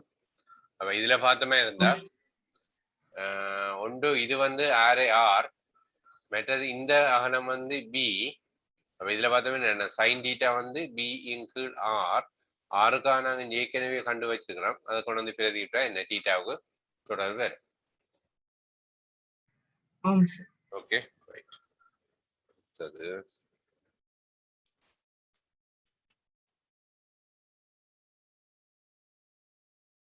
இது வந்து நான் அப்படி பிரதிட்டுட்ட சரி. இந்த இது அடுத்தது பார்ப்போம். சைக்ளோட்ரான் இது வந்து இதான் வந்து என்னென்னா ஒரு சின்ன இடத்துக்குள்ளேயே நல்லா அதுன்ற ஒரு ஏற்றத்தின் துணிக்கையே நல்லா அதிகரிக்கிற ஒரு அமைப்பு. சின்ன இடம்னு சொல்லிடாது, அந்த வேகத்துக்கு ஏற்ற மாதிரி அதன் அமைப்பு பெருசா இருக்கும். இன்னும் கொம்பையாவன்னைக்கு கொஞ்சம் அந்த சின்ன இடத்துக்கு நாங்க அந்த விஷயத்தை செய்கிறோம். என்னென்னண்டா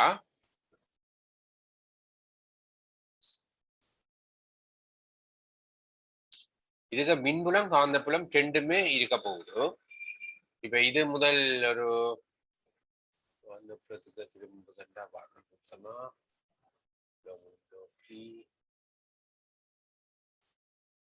நேரேற்றம் எடுப்போம். இது ஒரு நேரேற்றம்.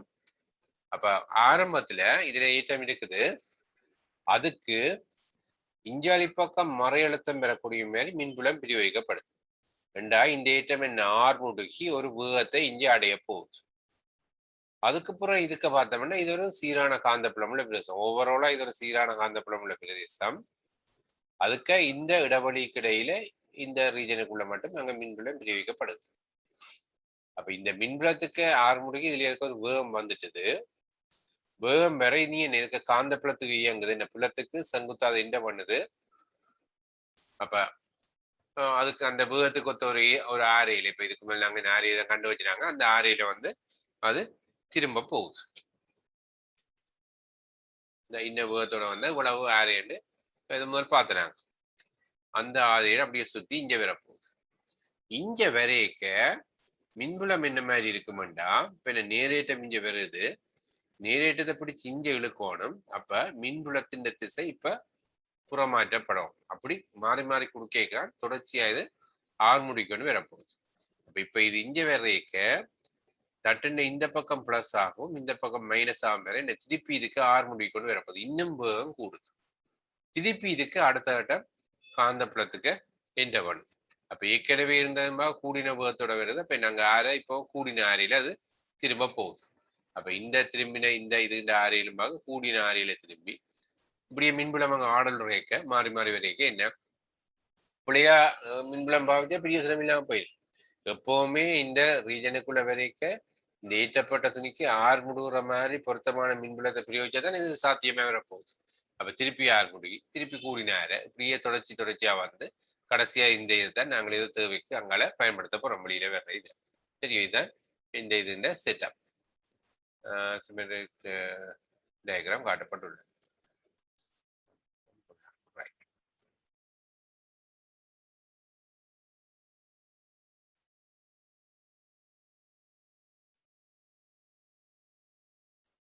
முதல் பார்ட் இப்ப சொன்ன விஷயம் தான் என்ன அங்க சொல்லியிருக்கு. அதுக்கு இன்னொரு விஷயம் சொல்லியிருக்கு, மிகவும் சிறிதாக இருப்பன இடைவெளியில் உள்ள மின் அழுத்த வேறுபாடு ஆடல் ஓட்டத்தின் உச்ச பெருமான வீணோட்டுக்கு சமனா இருப்பதாக அங்க கருதலாம். ஏன்னா இது தொடர்ச்சியா அங்க ஆடல் வந்து கொண்டு இருக்குது. இதுக்கே அது அந்த கடக்கிற நேரம் ஒரு மிகச்சிறிய அந்த இது அதுக்குள்ள கிட்டத்தட்ட இது அந்த உச்ச பெறுமதி எண்ணை அதுல எடுத்துக்கொள்ளட்டாம் அந்த இது இச்செயல்முறை மூலம் வழிப்பகுதியின் நுழையும் புரோத்திரன் வழியை ஒவ்வொரு தடவையும் கடக்கும் போதும் அதன் கதியை அதிகரிக்க செய்ய முடியும். முதலாவது ஆனல் வோல்ட் அளவில் மீடுரன் எஃப் ஆனது இனால் தரப்படும் என காட்டுக. இப்ப ஏற்றத்தின் இயக்கத்துக்கு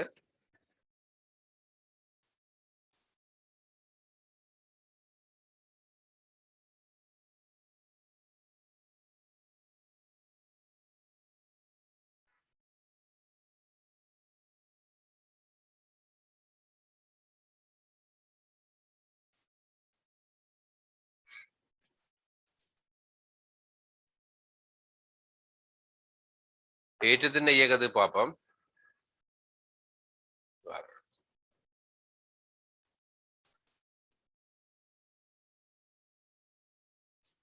முழு வட்டம் 2πr. நான் അതിന്റെ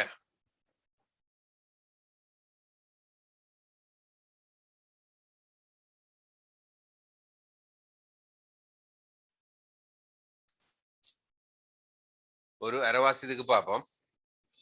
π × r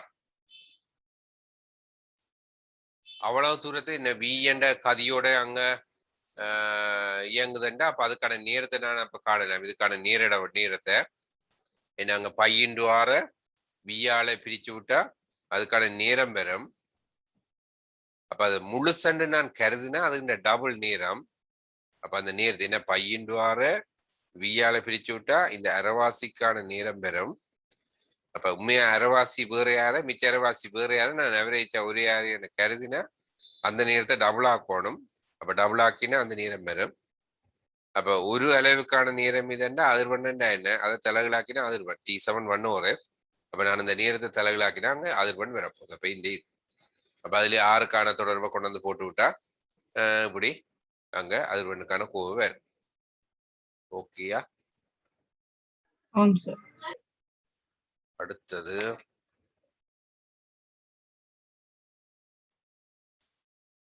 ஒவ்வொரு முழு சக்கரத்தையும் பூர்த்தியாக்கும் போதும் புரோத்திரனின் இயக்கத்தில் ஏற்படும் இயக்க சக்தியில் ஏற்படும் அதிகரிப்பு 2q × v0 ஆகும் என காட்டுக. ஒரு கேப்புக்கு மூவ் பண்ணிக்க q1 ஏற்றம் v என்ற அழுத்து வரை நாங்க உச்ச அழுத்தம் எடுக்க சொல்லி இருக்குது. அப்ப q × v0 அங்க அழுத்த சக்தி அதிகரிக்க போகுது.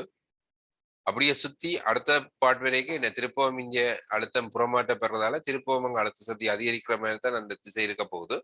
அப்ப திருப்பவும் q × v0 அதிகரிக்க போகுது. அப்ப இன்னும் ஒரு ரவுண்ட்ல மொத்தமா என்ன 2q × v0 அதிகரிக்கும். Okay right. அடுத்தது இதுண்ட மொத்த 2 மீட்டராம் ஃபுல்லா ஆரம்ப புள்ளிய மையம் இறுதி புள்ளி வெளியேறும் புள்ளிக்கும் இடையில் உள்ள தூரத்தை அறியாமல் கொண்டு உயர் இயக்க சக்தி யாதென கேட்டு.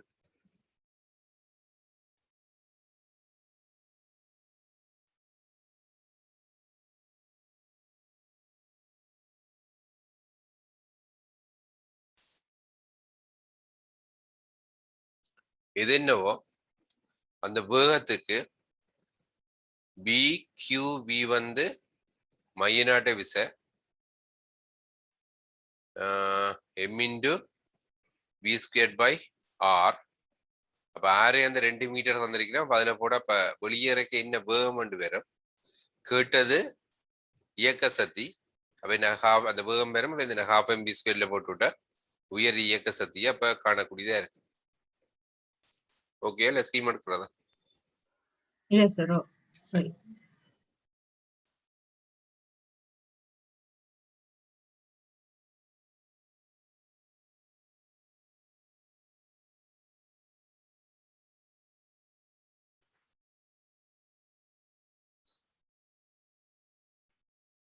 இது செய்யணுமா? இது அந்த அங்கால கடைசி பாட்டு இதா ஓ அந்த நீர் ஆவியாகி கேத்தல் வரும் வெப்பங்கள் பாப்போமா. மூன்றாவது சீல மூன்றாவது. நீர் ஆவியாக ஆரம்பித்த பின் நீர் கேத்தில் வரும் வெப்பங்கள். ரைட். ஆவியா தொடங்கிட்டுதானே இனி அந்த கேத்தில் வெப்பநிலை மாறாதல்லோ. ஓம் சார். அப்ப வெப்பநிலை மாறாதுன்னா கேத்தல் இனி தனக்கண்ட சக்தியை போறாது. கேத்தலுக்கு ஊடாக சக்தி பரிமாற்றம் நடக்க போது என்ன சூழலுக்கான வெப்ப இழப்பு பெரும முடிய கேத்தலுக்கு ஊடாகத்தான் அது போய் சூழலுக்கு வெப்ப இழப்பு வருது. ஆனா கேத்தல் வந்து தனக்கண்டு போறாது. ஏன் அங்க அது வெப்பநிலை அங்க மாறில. அப்ப ஆவியாக ஆரம்பித்த பின் நீர்க்கமா கேத்தல் வரும் வெப்பங்கள்னு பாக்க வெப்பநிலை இப்ப மாறாமலே இருக்குது. என்னுடைய கேத்தல் வர்ற வெப்பம் வந்து 0. நீர் வந்து சீரான வீதத்திலேயே அங்க பெற்றுக்கொண்டிருக்கப்போது நாங்க ஆவியாகி கொண்டிருக்குது. வெப்பநிலை மாறையில மாறா வீதத்துல அங்க வழங்கி கொண்டு இருக்குது வெப்பம். 2000 வெட்ஸ் இது ஒன்று நடந்திருக்கு. அப்ப அதுன்ற ஒரு குறிப்பிட்ட பெர்சன்டேஜ்ல எனக்கு குறிப்பிட்ட வீதத்துல அந்த இது வருது. ரெண்டபடியா நீருக்கு இது ஒரு பெருமதியில மாறாத கூடும். ஆனா கேத்தலுக்கு அப்படி சைவர்லயே வரும் அது. Okay sir. மற்ற சார் அந்த மேல 5வது இருக்குல்ல அந்த பெருமானங்கள் எளிவளவாக்குவதற்கு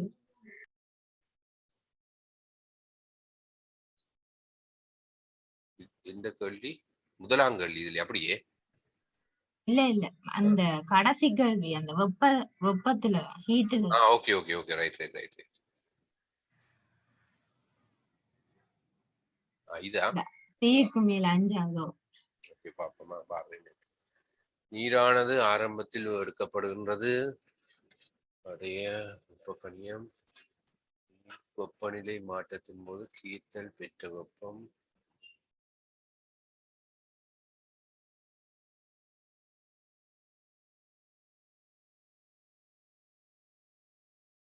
இது உண்மையா வந்து இதுல கொஞ்சம் பிரச்சனை தான்.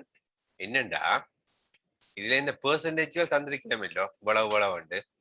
ஆனா உண்மையா வந்து சூழலுக்கான வெப்ப இழப்பு வீதம் மேலதிக வெப்பநிலையில் தங்கி இருக்கிற ஒரு விஷயம். அப்ப சூழலுக்கு வெப்ப இழப்பு வந்து தொடர்ந்து அப்படியே அதிக ரேட்டில இருக்கும் எல்லாம் இல்லை. அது உண்மையா 30 100 அடையும் வரையும் சூழலுக்கான வெப்ப இழப்பு கூடி கூடி கொண்டு போய் பேர்ந்துதான் கொதிக்க சூழலுக்கான வெப்ப இழப்பு மாறப்போகுது. என்ன மாறாம இருக்க போகுது. அதுவரையும் உண்மையா சூழலுக்கான வெப்ப இழப்பு வீதமும் கூடி கூடிக்கொண்டுதான் போகுது. பிரச்சனை இருக்குத்தானே அந்த பிரச்சனை.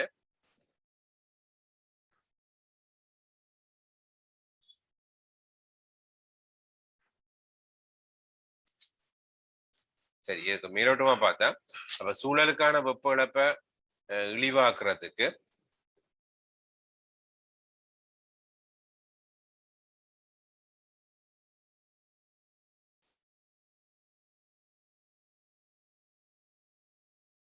கேத்தல் பெற்ற வெப்பத்தை இழிவாக்கணும்னா என்ன அங்க கேத்தல் ஆக்கப்பட்ட பதார்த்தத்தின் தன்வெப்ப கொள்ளளவை எங்களுக்கு இது ஓவராலா வெப்ப கொள்ளளவு தானே தேவை. அப்ப ஓவராலா கேத்தல் வெப்ப கொள்ளளவு குறைவா இருக்கக்கூடிய மாதிரி பதார்த்தத்தால டிசைன் பண்ணணும்னு சொல்லலாம் மீனோட்டமா. ஆனா அதுல சில பிரச்சனை வரும் நடைமுறையில் என்னண்டா நாங்க இதை இழிவாக்குறோம்னு போறது வந்து கேத்தல்ட கடத்துதிறன் குறைஞ்சிட்டுதுன்னா எங்களுக்கு இப்போ அது ஒரு நெகட்டிவான பிரச்சனையா போயிட்டு வந்தது. அப்ப வெப்ப கடத்துதிறன் அங்க அப்படி குறையிற மாதிரி இருக்கப்படாது. நல்ல வெப்ப கடத்தியா இருக்கணும். அதே நேரம் ஒப்பீட்டளவுல அது ஒரு வெப்ப கொள்ளளவு குறைஞ்ச இதா இருந்தா எனக்கு அந்த தெரிவு பிரியோசனமா இருக்கு. கேத்தல் பெற்ற வெப்பம் அது ஓகேயோ. அடுத்த சூழலுக்கான வெப்ப இழப்பை குறைக்கிறதுக்கு பொதுவா நாங்கள் என்ன ஒரு நல்ல சில்வர் கலர்ல சைனிங்கான மேற்பரப்புடைய இது ஒப்பீட்டளவுல ஒரு டெட் பிளாக் கலர்ல இருக்கிற ஒரு ஒப்புடைக்க பெட்டர். இப்ப ஒரு சைனிங் இல்லாத கருமையான மேற்பரப்பு பிடிச்ச மாதிரி கருமையான மேற்பரப்பு வந்து ரேடியேஷனான வெப்பம் இழக்கிற வீதம் வந்து அங்க கூட. ஆனா அது இது ஒரு சைனிங்கான மேற்பரப்பா இருக்குமே இருந்தா ரேடியேஷனான வெப்பம் இழப்பு வந்து ஒப்பீட்டளவுல குறைவா இருக்கும். தெரியும் ரேடியேஷன் மட்டும்தான் நாங்க இதுல வெப்ப இழப்பு இல்லை. இந்த ரேடியேஷன் பாட்டை குறைக்கலாம் அவ்வளவுதான். மற்றபடி அந்த கேத்தின மேற்பரப்பை தொட்டு வளிமூலக்கூறுகள் பெற்றுக்கொண்டு போகுதானே அந்த பாட்டு இருக்கிறதானே அது ஒன்றும் செய்யலாது அந்த இது. மற்றபடி இதுல இருந்து ரேடியேஷனால போற பாட்டை குறைக்கலாம் அந்த இது. Okay okay sir. சார் அந்த கொதினிலே தங்கியுள்ள காரணம் உண்டு வளிமண்டல அமுக்கம். வளிமண்டலம் அதாவது அந்த திரவ மேற்பரப்புக்கு மேலுள்ள வெளியின் அமுக்கம். அப்ப அது மூடிய பாத்திரமா இருந்தா வளிமண்டல அமுக்கம் என்று சொல்லிடலாம். திரவ மேற்பரப்புக்கு மேல் இருக்கிற அமுக்கம். எப்ப அந்த அமுக்கத்துக்கு நிரம்பலாவிய அமுக்கம் சமனா வருதோ அப்ப கொதிக்கும் அந்த இது.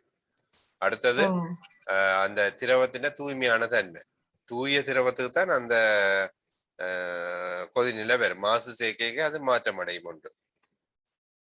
அடுத்தது சிறிய அளவுல இன்னொரு பிரச்சனை இருக்குதுன்னா இப்ப அந்த மேற்பரப்புல இருந்து மூலக்கூறுகள் எஸ்கேப் ஆகுறது பார்த்தா அது ஒரு இயக்க சக்தி கூட அதை எஸ்கேப் ஆக போதுதான் அண்ணா என்ன அந்த மேற்பரப்பு நான் இன்னும் படிப்பிக்கிறாங்க என்ன நல்லா படிச்சிருக்கணும். இல்ல சார் மேற்பரப்பு தான் படிக்கும். ஓ அது அடுத்துட்டேன். சரி அது என்னண்டா இப்ப அந்த மூலக்கூறுகள் எஸ்கேப் ஆகிறது அந்த மேற்பரப்பு அந்த அந்த விளைவு விடாது. கிட்டத்தட்ட ஒரு ஒரு பலூன் ஒன்றை இழுத்து பிடிச்ச ஒரு சர்வஸ் மாதிரி தான் அந்த மேற்பரப்பு அங்கே இருக்க போகுது. சில அந்த பூச்சிகள் தண்ணியின் மேற்பரப்புல நடக்கிறது இல்ல. அப்ப நீங்க அதை உன்னிப்பா அவதானிச்சீங்கன்னா பாருங்க அந்த காலுக்கு கீழே தண்ணி வந்து ஒரு பலூன்ல நீங்கள் ஒரு சாமான வச்சா என்ன மாதிரி அந்த பலூன் அமர்த்தப்பட்டு நிக்குமோ அப்படி அந்த நீர் அமர்த்தப்பட்டு நிக்கிற மாதிரி இருக்கு. அப்ப ஒரு ஒரு சபு மாதிரி தான் அந்த இது வந்து அங்க தொழிற்பட போகுது அந்த இது. அப்ப அந்த அந்த இயல்பு வந்து இந்த உள்ளுக்கு இருந்து வெப்பத்தை பெற்ற மூலக்கூறு ஆவியா வர்றதை அது டக்குன போக விடாது. அது உள்ளுக்கு திருப்பி இழுக்கத்தான் அதை ட்ரை பண்ணும். அப்ப அதையும் மீறி மேல போவோம். மேற்பரப்பு செய்யும் அதுல தங்கும் அந்த இது.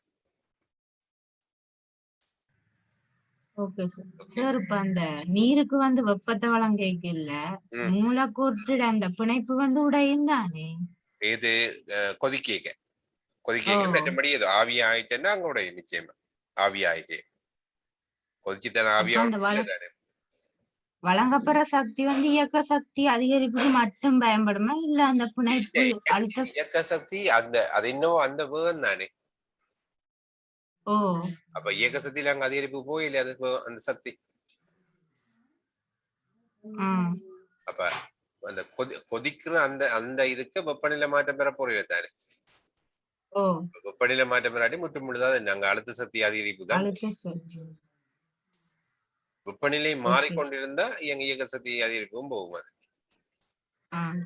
அதிகரிச்சு கொண்டு போதுன்னா இயக்க சக்தி அதிகரிப்பும் உங்க கருத வேண்டி வரும். சரி ஒரு மார்க்ஸ் போட்டு பார்க்க கூட வந்த கிட்டத்தட்ட என்னத்துக்கு இப்ப இந்த இதுக்கு தான் செய்து பார்த்ததுக்கு நான் கொடுத்துட்டேன் சார் ஸ்கூல்ல ஒண்ணு வேற அவனு காப்பி பண்ணி கொடுக்கல உங்களுக்கு மெசேஜ் போடல நான் காப்பி பண்ணி கொடுக்க.